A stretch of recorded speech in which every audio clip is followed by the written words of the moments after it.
All right. Hi, everybody. Welcome. My name is Rowan Neufeld. I'm the events coordinator for McNally Robinson Booksellers in Saskatoon. From this end, we're streaming live from Treaty 6 territory, the traditional lands of the Plains Cree, Saulteaux, Dene, Dakota, Lakota, and Nakota. Treaty 6 is also the homeland of the Métis Nation, one of Saskatchewan's founding peoples. I am so pleased to welcome you all tonight to the launch of Vegetables, a Love Story by Renee Coleman.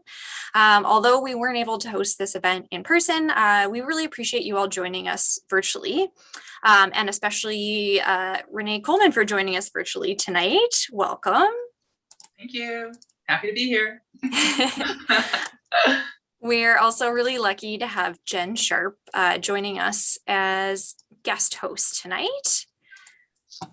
And I'd also like to extend our thanks to Touchwood Editions and Curtis Samuel for working with us on tonight's event.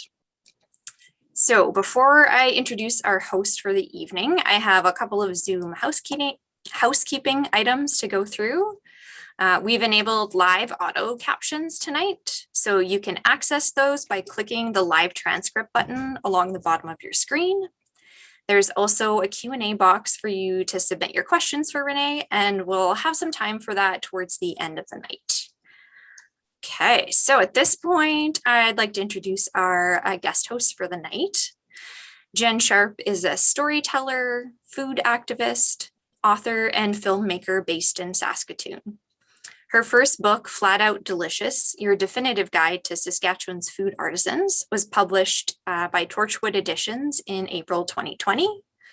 Jenn and Adrian Halter also produced the documentary series Flat Out Food, A Field to Plate Saskatchewan Journey, which aired on City TV Saskatchewan earlier this year. So welcome, Jenn. Thank you, Rowan. Good night, everyone. Hello, thank you for being here. This is such an exciting night. If you've ever written a book, if you know anyone that's written a book, you know how much passion and love and devotion goes into writing a book. Writing a cookbook is a whole other ballgame because you're putting your heart and soul into the stories you're telling, and you're also testing these recipes and providing guidance for food people are going to make and they're going to feed their families with. And if you've ever made a recipe and it's turned out horribly wrong and you just end up cursing yourself, I mean, it's a lot of pressure on an author to write recipes that work and that flow and that are going to work for your family and for people. And that's exactly what this book is. Before we get into a bit more of what this book is all about, Vegetables, a Love Story, I'm going to tell you a little bit about Renee Coleman. And this is her second cookbook, by the way. So huge congratulations, Renee.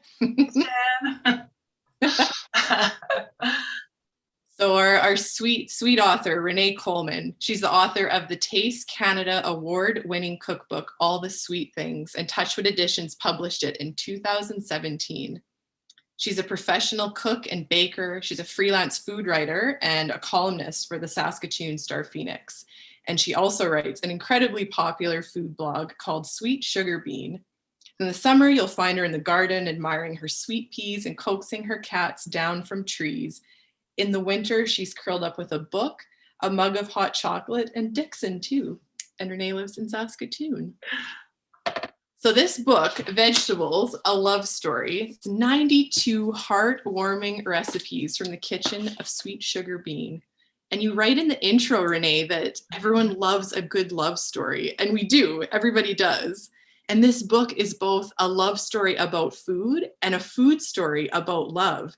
But tell me a bit about the process that went into creating this ode to love. Well, the process, it started with, I guess, the bundle of asparagus that Dixon brought me on our first date. And I'll get into that later when I read the story.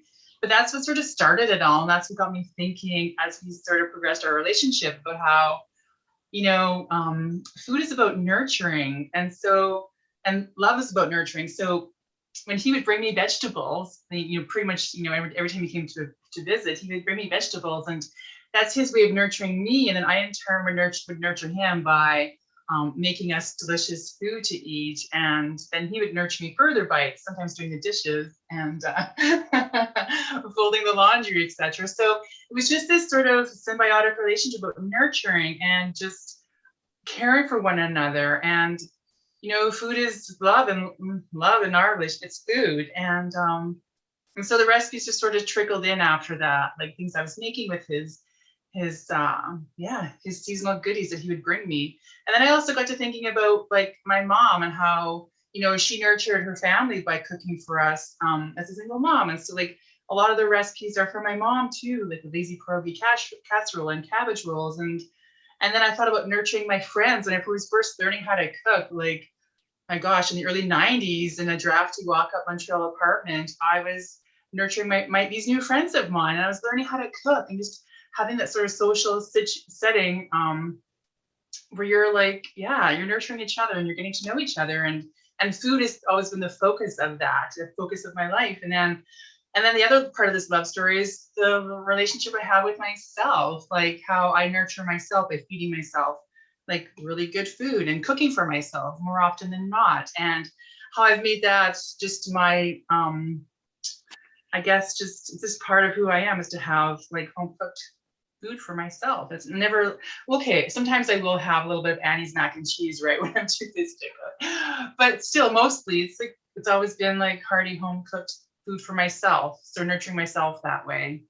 And yeah, I've been a solo eater for a really long time. So that's just really important to me to touch on that too in the cookbook. So, because a lot of people are single, a lot of people cook for themselves. Not everyone has a caboodle of kids to cook for. So I wanted to also like, yeah, give those folks a nod too, who are just cooking for themselves. It's nurture, it's love, it's all good.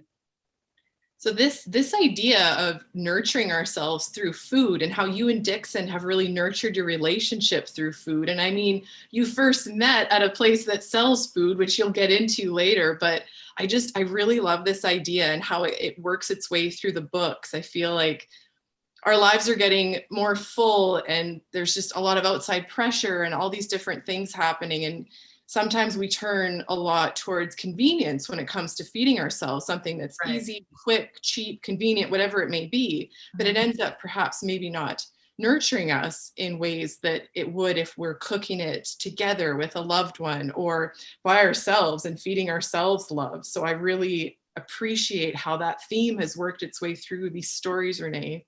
Thank you. Yeah, the stories, I came up with some of the stories initially, then the recipes sort of fed off of that too.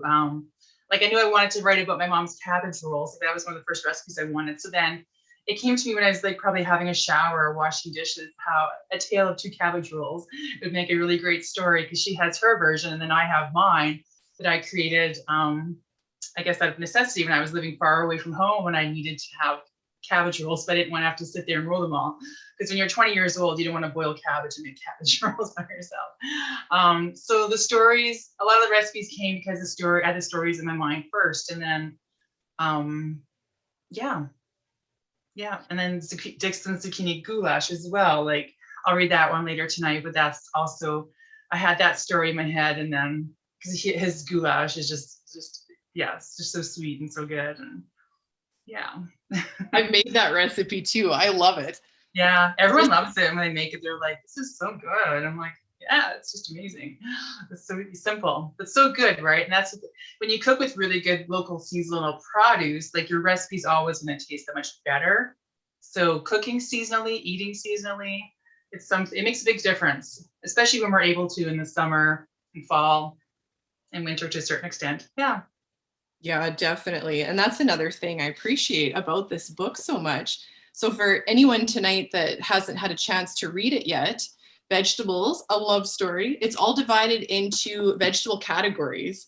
And all of the vegetables are things that are readily available on the Canadian prairies in cold weather climates. Some, of course, in season. Other ones, you can find it at your grocery store. Like there's nothing too out there. And there's lots of recipes that are great for quick, easy kind of weeknight meals when you don't have a lot of time for prep. There's stuff kids will like. And there's recipes that take a little more time and a little more nurturing, and it becomes this experience of creating something that's really a work of art on your plate. And along with that, make sure you read the stories that are in each recipe section or each ingredient section, because there's little tidbits of recipes that perhaps couldn't fit into the book. That's exactly it. I had like 130 recipes planned, and then my publisher Taryn's like, Renee, how about 80? And I was like, oh my God, how about maybe 90? And so I had to really condense my chapters. And then so some of the recipes that were going to be in, I kind of just wrote them out loosey-goosey into the intros. Yeah, I can think of like a couple already that were just in these little quick and easy sort of recipes in the intro stories. So yeah, I tried to kind of cram them in there, be all kind of shifty and sly, but without taking up too much space, because space is a premium. Yeah. Well, I want to hear some stories from the book. All right. Well, how about we start with my first date, just to kind of get the setting down pat. The ultimate love story. The ultimate love story. I keep hoping that Hallmark will like send me an email saying, "Hey, we want to, adapt your love story for the screen, little small screen," and I'll be like, "Yes, please do." Alrighty. So this is called Our First Date. It was early 2016, and I was in the thick of writing all the sweet things. Creating a cookbook takes a massive amount of work, and the project was using all of my mental and physical energy. I was largely hunkered down at home, and I only left the house to get groceries and go to my job every Sunday at the Saskatoon Farmers Market. Those Sundays were slow-paced, and I thoroughly enjoyed the break from my book and the chance to talk to folks other than my cats. Then one Sunday, sometime in February, I noticed a handsome farmer who had his table of root vegetables set up in the next aisle. There were a few things that immediately caught my attention about Dixon. I liked how he was always doing something, be it packaging his carrots and potatoes or rearranging the display. He was always busy, and I liked that. He wasn't lazy, and I liked that even more. Then there was the way he talked to customers and other vendors. He was always smiling. He seemed happy. I previously dated a couple of men who were rather morose, and Dixon's good-natured personality gave my intuition a gentle yet persistent nudge. Then there was Dixon himself. I noticed how his broad shoulders and strong back moved in his somewhat snug t-shirt. The rest of him looked pretty good too.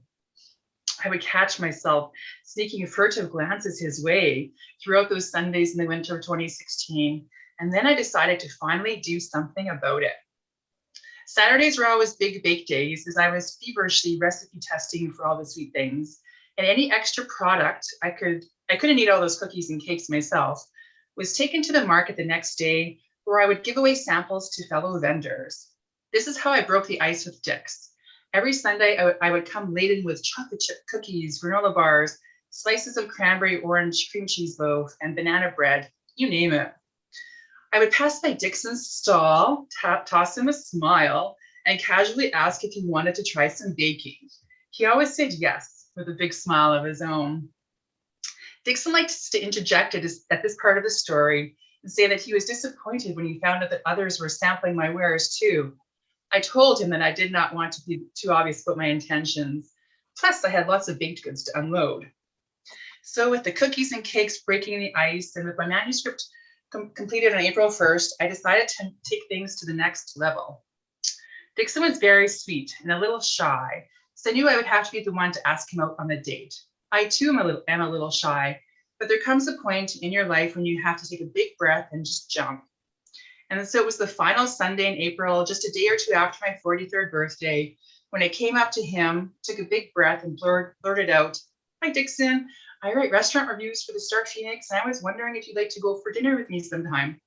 His response was an immediate and joyful yes. And then there was the awkward inputting of numbers and into phones and more shy smiles, and a date was set for 2 days later.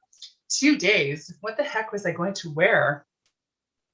The restaurant we were meeting at was a Burmese spot where I knew that would be quiet and cozy, two factors that seemed important for our first date. Dixon was the first to arrive, and I spotted him immediately, tucked away in a corner, wearing a soft yellow checkered shirt. I took a seat opposite him, and then it happened.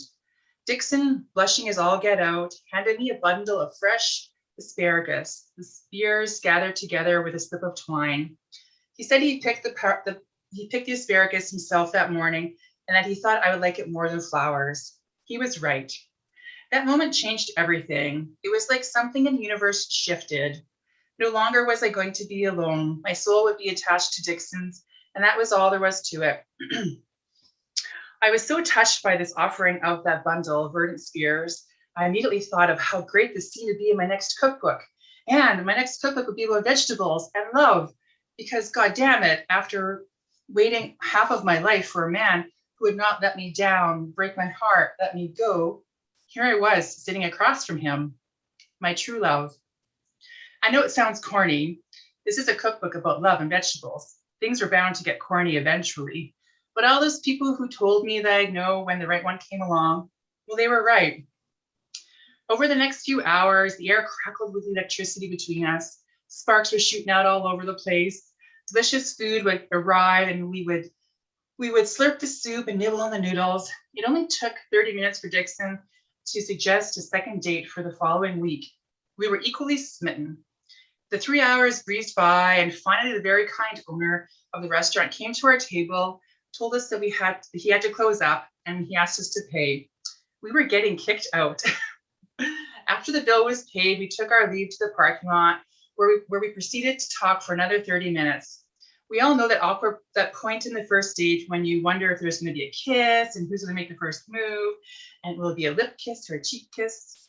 Mine landed somewhere near Dixon's cheek, close to his ear, just as he was going in for a hug. It couldn't have been more awkward. I felt like Molly Ringwald in a John Hughes movie. It was all good. We just smiled at each other and said our goodbyes. It was like we both knew that there would be plenty of time to get the kisses right. And that's how this love story began. 5 years and counting. The kisses are magnificent. Oh, I love that story. It makes me so happy. So did you ask Dixon, was he ever going to ask you out? Like if you hadn't asked him out that day? I didn't know. I think it was up to me. I think Dixon was pretty shy. And I just found out recently that he said that the asparagus was like a last minute thing. He hadn't really given it too much thought. He was running out the door, and he's like, oh, I should bring Renee some asparagus. It was like a last minute, last minute grab and go. Yeah.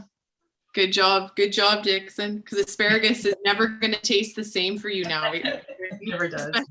Forever. Yeah, it was pretty special. Mm-hmm. And then the asparagus and eggs recipe, I love it. It's so simple, but it's just, if you have quality ingredients, like your honey's asparagus, and for anyone that lives in Saskatoon, you can buy Dixon's asparagus too, right? You sure can. Yeah, from Mother's Day to Father's Day. That's usually when the asparagus is like at its best. Yeah.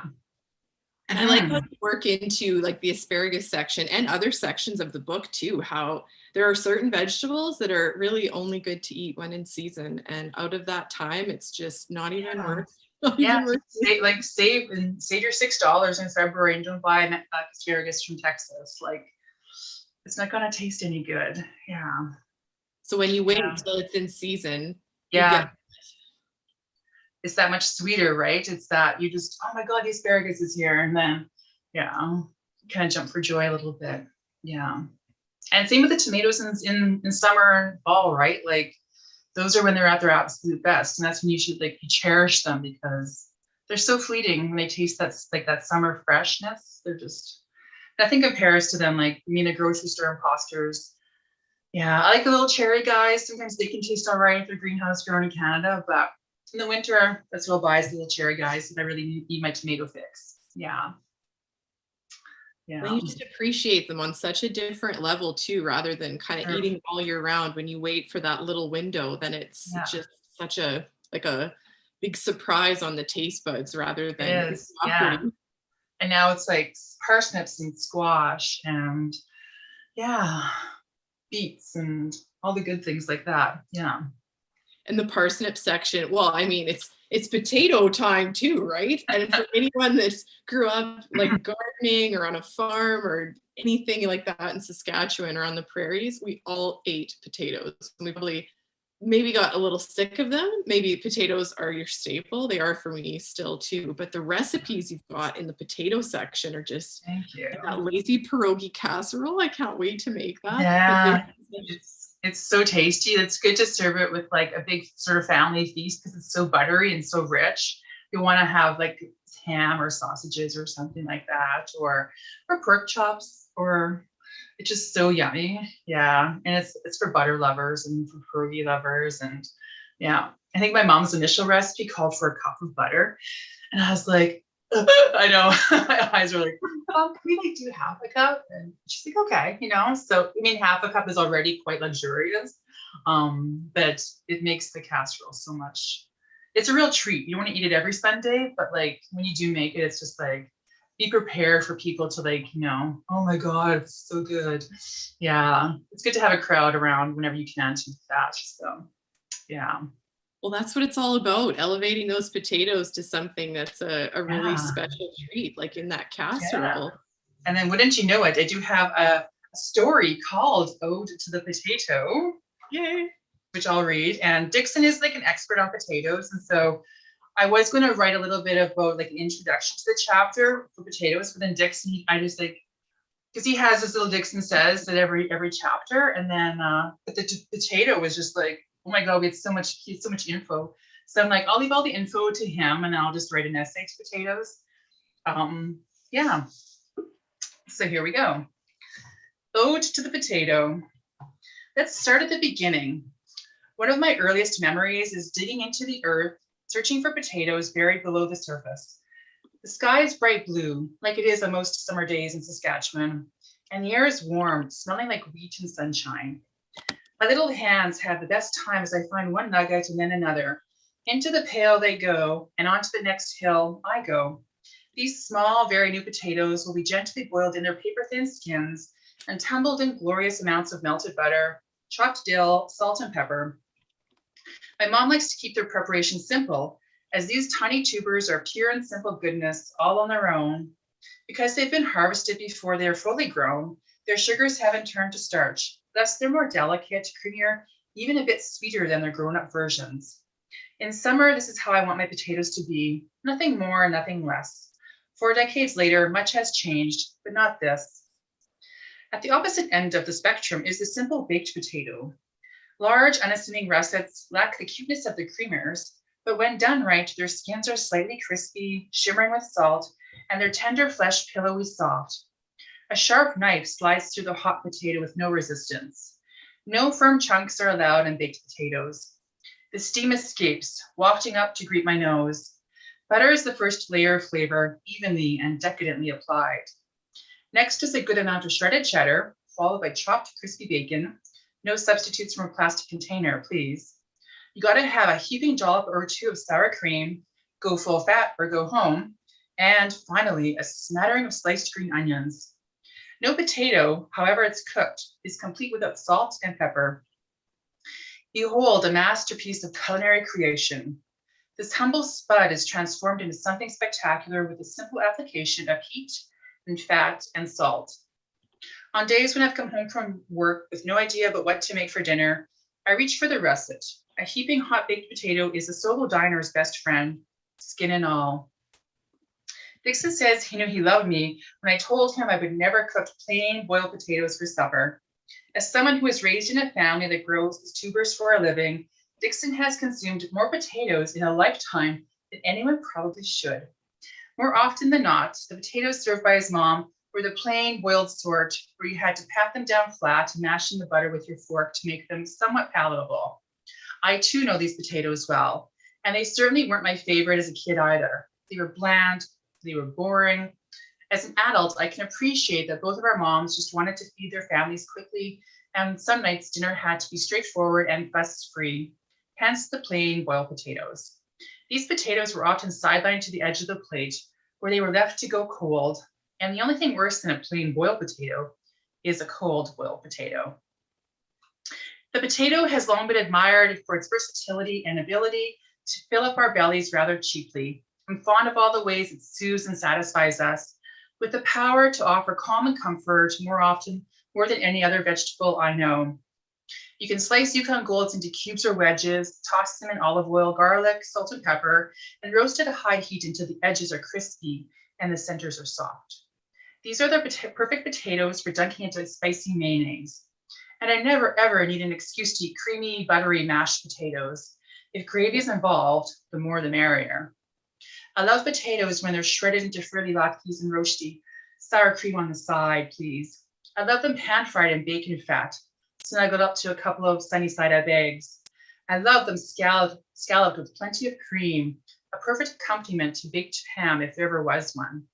I love them deep fried into French fries, sprinkled with sea salt and a drizzle with vinegar. And because we're all friends here, I want you to know that there is a bag of tater tots in my freezer at all times, ready to be baked at 425 degrees Fahrenheit for 25 minutes, then dusted with smoked paprika and salt. This is my favorite 2 a.m. insomnia snack, often consumed while watching a rerun of Seinfeld with a cat on my lap. The potato is my constant carb, the food I reach for in moments that are joyful and not so joyful.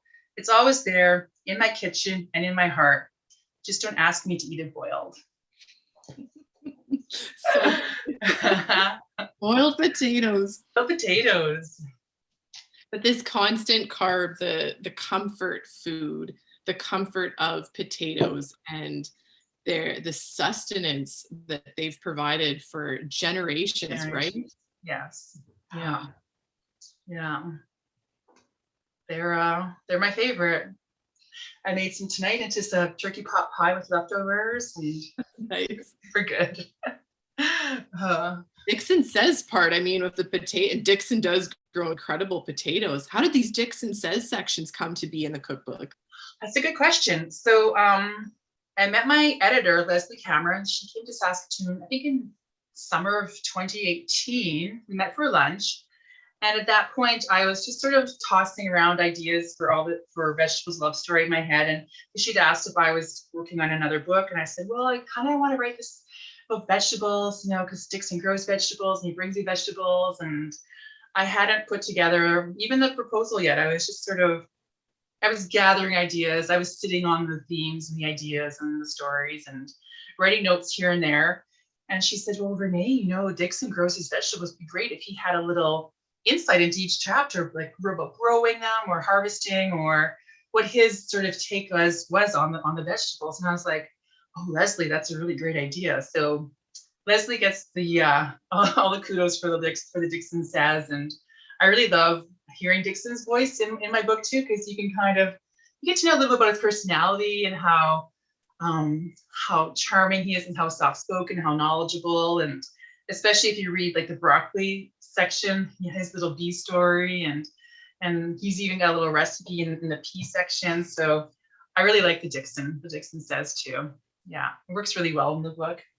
I had to cajole him a bit to do it, and he agreed, because he doesn't do everything I tell him to do, but I do have a way to Dixon's really great. And he was like, yeah, you're right. So he was afraid he wouldn't be that great of an author. And I think I totally disagreed. And if you read the Dixon says, he's a really good writer. So yeah, I keep looking over there because he's over there watching. He's watching the watch in my living room. So yeah. It gave me such an appreciation for what goes into growing these vegetables as well. Like, I mean, every vegetable is so different, needs different conditions or starting inside and protection from different pests and water. Yeah. And it gives such a deeper appreciation for who's growing our food and what goes into it that then, becomes nourishment for our bodies. It's true. Like I've been out to help harvest in the fall a few times, and just seeing the amount of work that goes into plucking these vegetables from the earth, and they're dug up by hand oftentimes, especially if this piece of equipment isn't working, and then you have to plunk them into pails, and the pails are carried into the truck, and then from the truck they're driven to another part of the farm, and they're loaded deep into the root cellar. So there's just Dix, how heavy do those pails weigh? 25 to 30 pounds. Yeah, so each pail weighs between 25 and 30 pounds, and he's got like at least two, and they're carrying them into the cellar. So just like this huge amount of work that goes from getting like vegetables from the ground, from the farm to the table, you know, essentially to consumers. So yeah, I wish people had more of an insight into that. Yeah, it's a lot of hard work, and that's why it tastes so good too, right? Like, yeah, Dixon's carrots and potatoes are pretty well loved in Saskatoon. They really are. It's true. People line up for those, me included. Yeah. Yeah. So tell us about let's do the last reading, like the Sure. part. I think the best Let's story. get to the last story of the book in the Zucchini chapter. It's called, well, Babe, I'll Cook Dinner Tonight. After dropping a couple of subtle hints to my darling Dee about how fantastic it would be if he cooked us dinner sometime, one evening in the late summer of 2016, he showed up at my doorstep with a basket bursting with zucchini, peppers, tomatoes, onions, and dill.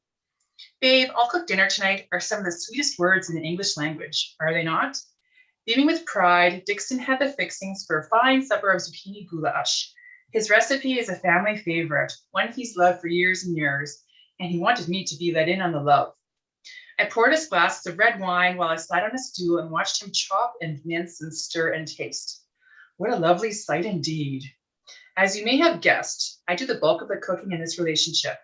Dix will occasionally make us pancakes or eggs and toast for breakfast, and he's also an excellent maker of nachos and sandwiches. But before the night of the goulash, dinner was really my territory. He says he felt intimidated after cooking for someone with such chefy skills, and I always remind him that I'm just a girl who likes to eat, and even I need a night off once in a while. While Dixon was putting the finishing touches on our dinner, I made the table look pretty and topped up the wine glasses. When offered a taste of the goulash, I suggested a tad more of this or a pinch of that. Dixon isn't a clean-as-you-go cook, and while I thought about giving him some health tips, I also didn't want to step on his toes. Having someone cook for you is a testament to their love for you. Knowing when to keep mum about the clutter on the counter and the general kitchen disarray is a good skill to have in a relationship. And so the goulash sputtered on the stove and the dishes piled up in the sink. It didn't really matter. There was a lovely man making me dinner. I would find another time to clean the sauce off the ceiling. It's always fun to learn and observe something new about your partner. And I have to say, I was quite delighted by the way my love would move around the kitchen in an apron that was a little too small for him and a dish towel slung casually over his shoulder. We were listening to a 70s playlist, and every once in a while, Dixon would take a break from the stove and scoop me into his arms, and we grooved to the Stones or Chicago. I'd be like, babe, the sauce. And he'd be like, just a few more minutes. I can't let you go just yet. That's the thing with Dixon. He says the most romantic things like this to me all day, every day. I hope that when I'm old and gray, or older and grayer, this memory of us dancing and laughing in my kitchen as the pot burbles away with zucchini and tomatoes won't ever leave me. To find someone who makes your heart full and light is like having all of those wishes cast upon stars come true. Sure, he takes forever to do the dishes and forgets to wipe down the stove and the counters, but he can sure make a mean zucchini goulash and twirl a girl around a room. Once Dixon was satisfied with his vegetable medley, he spooned the zucchini goulash over slices of toasted sourdough, and I put on the finishing touch of crumbled feta. We tucked into the meal with forks and knives, and after one bite, I too fell in love with this humble, simple meal. Dixon has since made this goulash for me on several occasions, but we really love to eat this homey yet delicious fare on warm late summer nights, just as the sun is setting and the stars are beginning to pop out of the night sky. The kitchen is full of dirty dishes, but they can wait. A summer moment with your love, the one who has made you dinner, is a moment to be savored and cherished. And this story, to me, it's about presence, like being present in your love with your partner and the nourishment that's happening. And, you know, he's nurturing that relationship through cooking for you. And rather than getting kind of caught up in the future of, oh man, like I have to clean up this mess, or how are we going to clean up this mess? It's like Yeah. putting that all aside and just being present. So it's so special. Yeah, we're very much in the present. Aren't we, babe? We're pretty, yeah. You know, although sometimes when we're falling asleep, I'll be like, babe, what should we have for breakfast tomorrow? And he's like, I don't know. He never has an answer for that, but I still continue to ask him that for breakfast. I'm always kind of thinking of what the next meal could potentially be. I'm like Winnie the Pooh that way, I think. Yeah. Dreaming of it before it comes. Yeah. Well, we've got some questions from some of the yay, questions. joined us. So Kathy McPhail is asking, you see some cookbooks on the shelf behind you, Renee, and she's wondering if you have a favorite cookbook other than your own, or if there's authors that have inspired you in your recipe writing. Oh gosh. Thinking maybe those are cookbooks, not quite sure. Yeah. There's gotta be No, cookbooks. there are definitely some cookbooks there. You know, I love Deb from Smitten Kitchen. Her blog and her cookbooks are always really, they're really spot on. I'm also a big fan of, I mean, my mom would get magazines like Chatelaine and Canadian Living. And so there is like, I think a Canadian Living like Christmas book, which I always sort of dive into around Christmas. Yeah, and then for other Canadian authors, Julie Van Rosendahl, she's an inspiration. The ladies from Best of Bridge, their recipes are always really simple and yummy. And what else is back there? Yeah, lots of good ones. But that should give you a good start. Yeah. Those are great ones. No company's coming. No, I wasn't a company's coming kind of girl. Yeah. I think there's too many cans of soup you have to open for those. Did I just say that out loud? I don't know. Okay, we've got one from a little farther up here. If you could have unlimited access to any fresh vegetable that doesn't grow well in Saskatchewan, which one would you pick? Oh, wow. That doesn't grow well in Saskatchewan. That's a good question. I know sweet potatoes, they don't grow well in Saskatchewan, and I really do love sweet potatoes.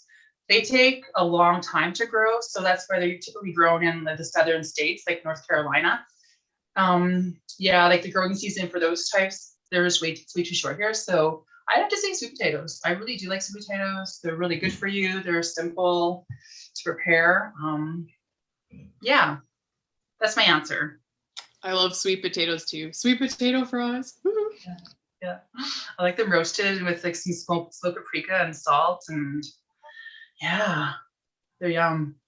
So good. Mm-hmm. Okay, I have a question. Okay.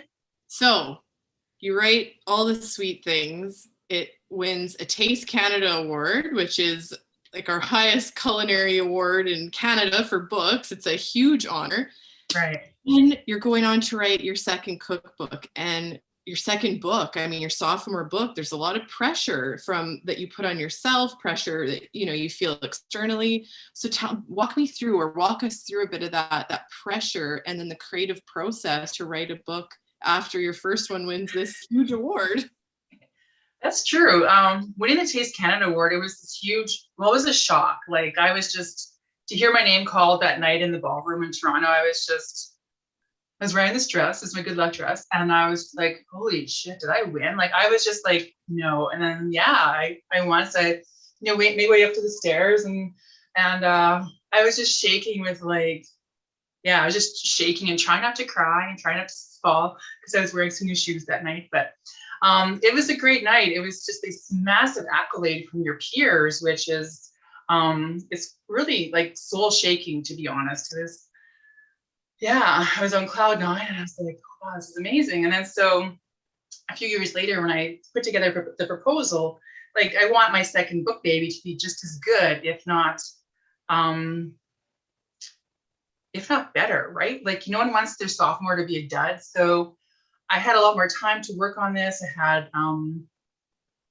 took my time. I really, tested the recipes. I really made all my best efforts to make it as heartwarming, as engaging with the reader, I think. So the formula was still relatively like the similar as far as being authentic, being like vulnerable with my stories and some of my yeah, I guess things I'm sharing with the reader, and just letting the readers into my life a bit more. So that was still the formula for Vegetables, a Love Story, and along with, you know, smashing photography and just really really tasty recipes that are easy to follow, and they're really well tested, and they should turn out for you if you follow them. And yeah, but there was pressure for sure at the beginning, but I also kind of pushed it back a little bit. I didn't let it overwhelm me. It was, if anything, made me kind of stronger and more, maybe a better writer, I think. So, because I still want to go back to Toronto and I still want to hear my name called again, right? So yeah, I wanted to make it just as good as all the sweet things. And the vulnerability part too is such an integral part of all the sweet things. And I mean, it comes out in vegetables too. Like, you're sharing parts of your life that can be quite vulnerable to share, such as meeting your life partner in your 40s and how that changes things, right? But tell me a little bit about sharing like these pieces of your heart in your writing with people. Yeah, that's an interesting question, because I'm generally like a pretty shy person. Like, I just sort of, yeah, I don't even write some of these things on my blog, but I think that's that was the key to the success of all the sweet things. I had so many people email me like after they read a story, or how they felt when they saw themselves in my stories too, right? So I still wanted to have that connection with my reader. And I think when you make yourself open to telling more of yourself, you get that back from your readers, and because they can see themselves in you. Because I know there's other people that meet their life partners when they're in their 40s, and yeah, or they have endometriosis and they can't have kids, right? And how, especially on days like Halloween, where it's a bit of a gut punch to see those little kids come to your door and they're all dressed up, and you kind of wonder what birth would look like, right? So I write about that, and it's just real life stuff, like, you know, moving away from home and missing your mom, or, you know, being 35 and buying your first house on your own because you're not going to wait around for a man to help you with the down payment, right? And so you put down the down payment yourself, and you have your beautiful garden in the back, and you walk around the yard with your cats, and like that was my life for a really long time. And but everyone can relate to that. A lot of people can. So I want to be relatable. I don't want to just have my cookbook be like, you know, you flip through so many cookbooks and the pictures are really pretty and the recipe sounds good, but there's not much else to kind of grab you. You know what I'm saying? Like, so I kind of want to reach out and grab the reader, like, come here, come read my book and come read my stories, and yeah, and stay a little while, right? Like, don't just put me back on the shelf to get all dusty, and you know, but let me live in your kitchens and in your hearts. And that's exactly what this book does. Like, it invites you to linger. Like, I find myself in bed at night and I'm looking at recipes I want to make, sure, but I'm reading the stories, and yeah, it's this lingering love story that has this effect. But we've got a great question from Jean. Okay. I'm wondering this as well. How does one make spaghetti squash taste good? Oh, you know what? Olive oil. I had some just the other night. I cut it in half, put it into a pan, add a little bit of water, cover it with foil, then you roast it until it's tender, and then you scoop it out. The trick is to not overcook spaghetti squash, otherwise it'll get watery and gluey, right? So set your timer for a little bit before you think it's going to be done, because you want those strands to be tender but not mushy. And then you scoop them out. And honestly, I love just to drizzle with some good olive oil. And if you have any fresh herbs like thyme, that sort of thing, and then you grate some Parmesan cheese on it, salt and pepper.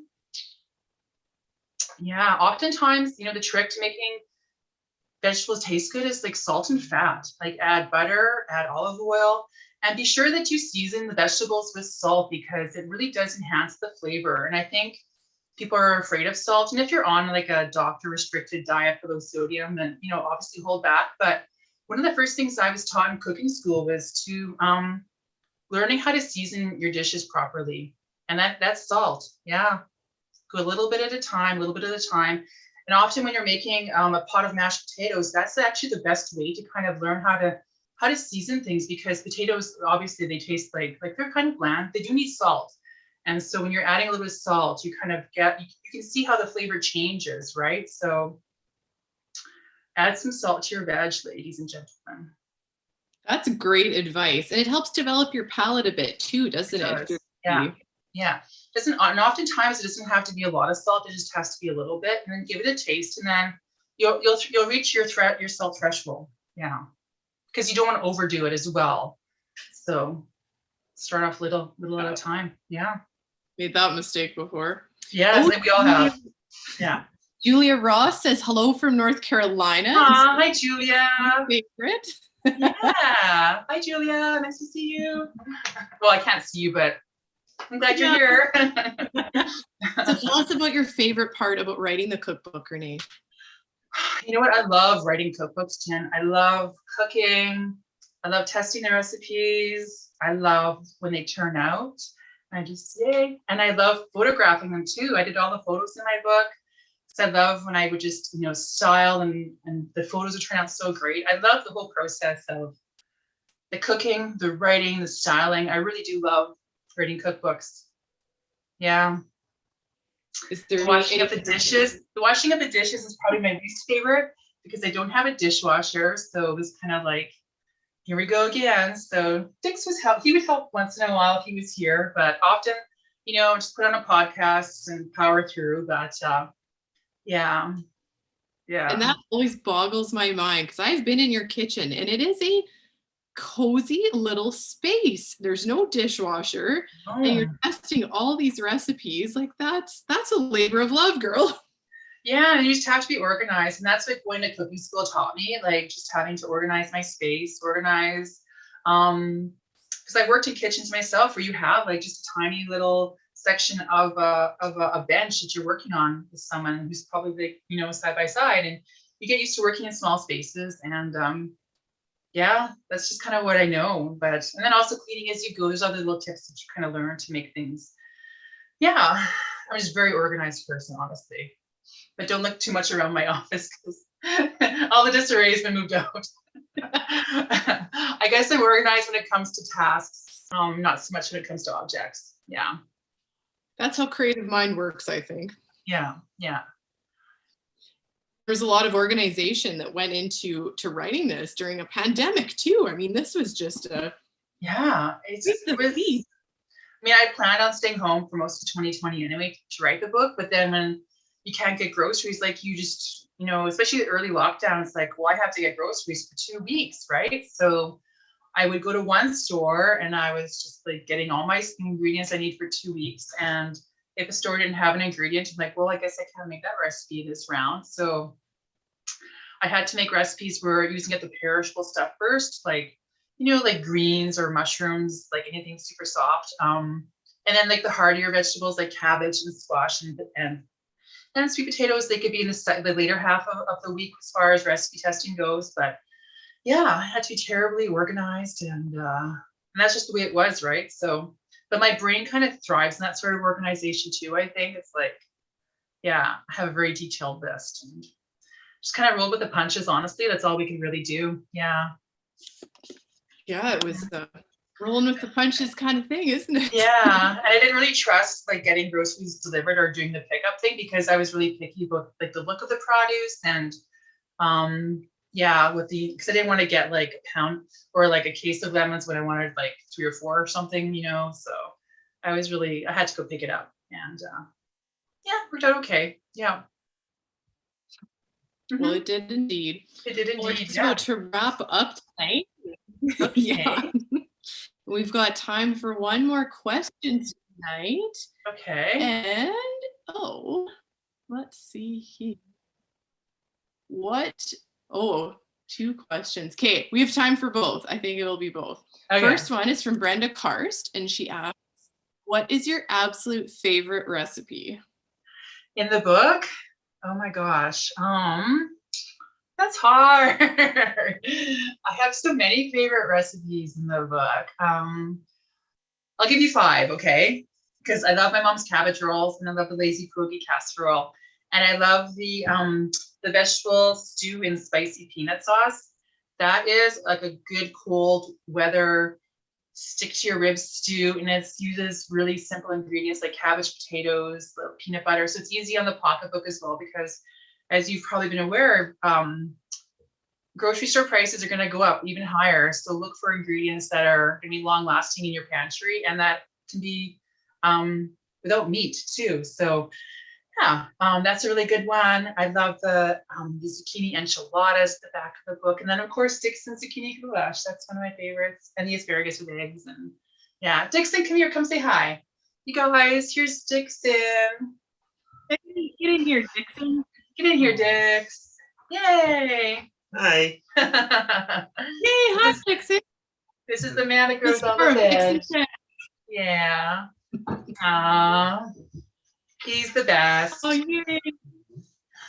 Yeah, he's pretty awesome. We both He's are. pretty awesome. Yeah. I did have a question too. He wanted to know what your favorite recipe was that got cut from the book.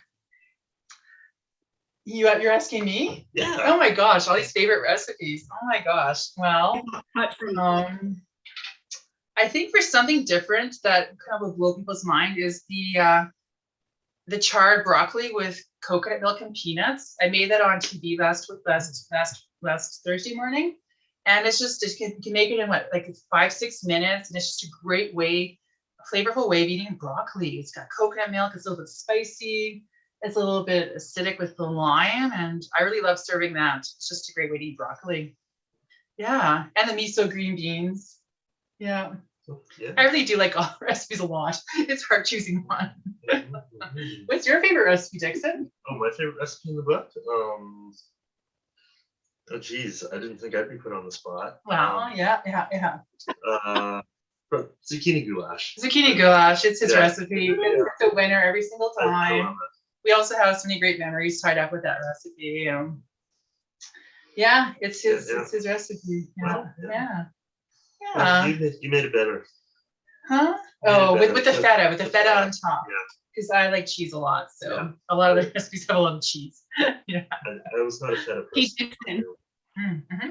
Mhm. Dixon, what's your favorite meal that Renee makes for you during like height of the harvest season? And you've had a super long day out in the hot sun harvesting vegetables, and what's your favorite thing to come home to? I think the veggie pot pie. Yeah. Well, with the rutabagas and the veg. Oh Yeah, with yeah. like the parsnips and Yeah, and yeah, rutabaga and carrot. And it's got this Yeah. really great sort of cheddar sage biscuit topping. And Yeah. the first time I made that, he was like, babe, he could barely talk. He was like, babe, this is so good. And he was just, you were pretty enamored from that. Yeah. Yeah, that was a good one. That was amazing. That was amazing. Yeah. Well, that was a glorious evening. Thank you, everyone that came and sharing these stories, Renee. And I'll let you, say a few Thank last you. words. Like, Thanks, Jen. Thanks for hosting us and for asking good questions. And yeah, it was a pleasure to chat with you tonight. yeah, my honor. So proud of you. So excited. We've got some beautiful people congratulating you, and Brenda saying such a sweet couple. Congratulations. And Paula saying another great book. And Kim says thanks so much. And yeah. Thank you, guys. I'm so glad you could be here. Thank Charlotte you. said, I love your stories and recipes. Will be awesome to try out. And I love your love for each other. Aw, thanks. Yeah, we're pretty lucky, like life is hard, but with Dixon, it's like, it's made that much better when we're together. Yeah. The power of love, right? Exactly. Yeah. And we're lucky. Thank goodness we met. Yeah, we hung out at the farmer's market that time. So it's all about timing, everybody. It's all about timing. Yeah. Yeah. Thanks, Grace. Thank you, everyone, for your sweet comments. Thanks for joining us. Thanks for coming tonight, everyone. Thank you. Hope to see you in real life soon. Yay. Bye. Bye. Well, thank you both so Bye. much. Thank you.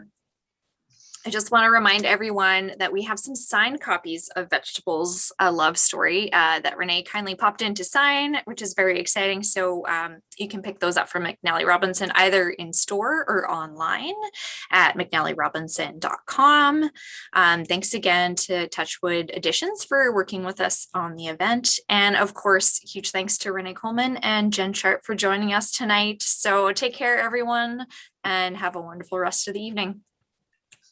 See you. See you. Thank